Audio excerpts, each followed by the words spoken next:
যে প্রধান উপদেষ্টার যে আলোচনা হয়েছে লন্ডনে, সেটার উপর আমরা শেয়ার করেছি। স্বাভাবিকভাবে এটা তো আমরা যুগপৎ আন্দোলনে একসাথে আছি, সুতরাং আমাদের সাথে যারা দীর্ঘ সময় রাস্তায় আন্দোলন করেছে, তারা ত্যাগ স্বীকার করেছে, আমাদের যত অগ্রগতি হয় আমাদের ওই যুগপৎ আন্দোলনের মধ্যে আমরা সবাই একসাথে চিন্তা করি, ভাবনা করি এবং শেয়ার করি এবং আমরা সিদ্ধান্ত নিই।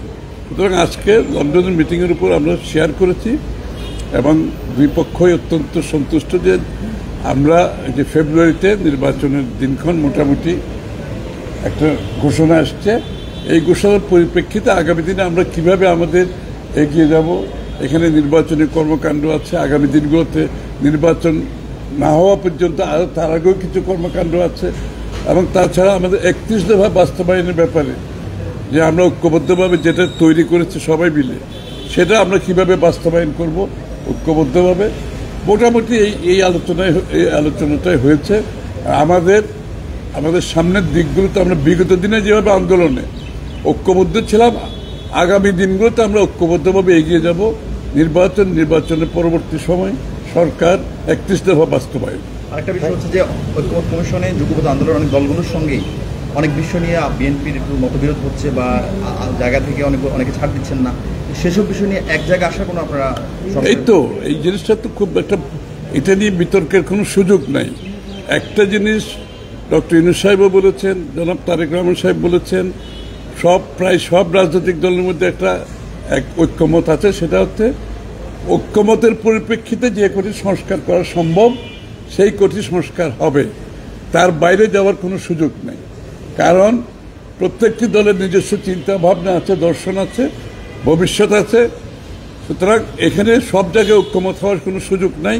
কারো জন্য কোনো বিষয়ে বিএনপির জন্য গুরুত্বপূর্ণ, কোনো বিষয়ে আরেকজনের জন্য গুরুত্বপূর্ণ, এই ডিফারেন্স থাকবে।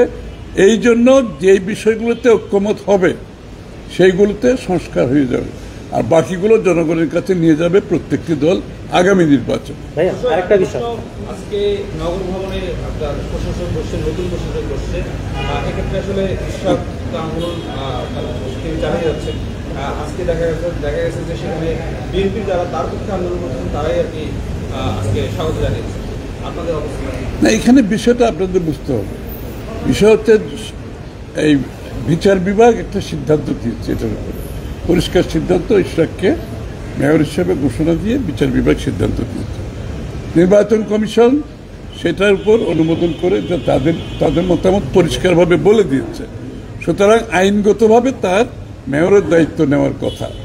এবং আমরা আশা করছি বাংলাদেশে আমরা আইনের শাসনে বিশ্বাস করি, সরকার যারা পরিচালনা করে তারাও আইনের শাসনে বিশ্বাস করি, আমরা দৃঢ়ভাবে বিশ্বাস করি।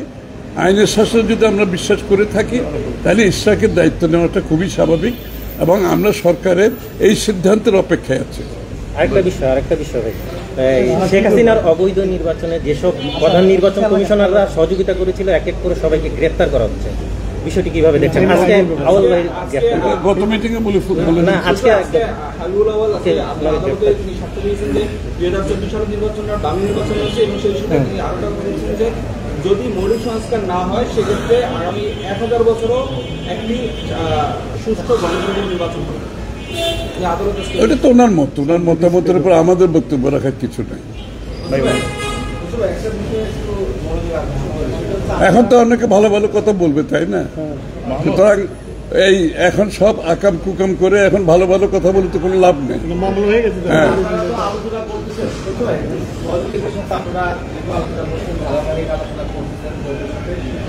সামনে নির্বাচন আপনারা সেই প্রস্তুতি আপনাদের রয়েছে। প্রশ্নটা আবার জানতে চাওয়া হচ্ছে যে আসন ভাগাভাগি বা ছাড় দেওয়ার বিষয়ে এখনো কোনো আলোচনা হচ্ছে কিনা আপনাদের? না, এখন তো আমরা ওই পর্যায়ে আসি নাই। নির্বাচনের তফসিল ঘোষণা হবে, নির্বাচনী কার্যক্রম শুরু হলে তো এই প্রক্রিয়া হবে। আমরা সেই জায়গায় এখনো আসি নাই। যখনই নির্বাচনী কার্যক্রম তফসিল ঘোষণা হবে এই আলোচনাগুলো, এই বিষয়গুলো উঠে আসবে এবং সকলের সাথে আলাপ আলোচনা করা হবে এই বিষয়ে। Thank you. Immigration to Canada. We provide the best quality service and solution for Canada immigration. Please visit our website and contact for details.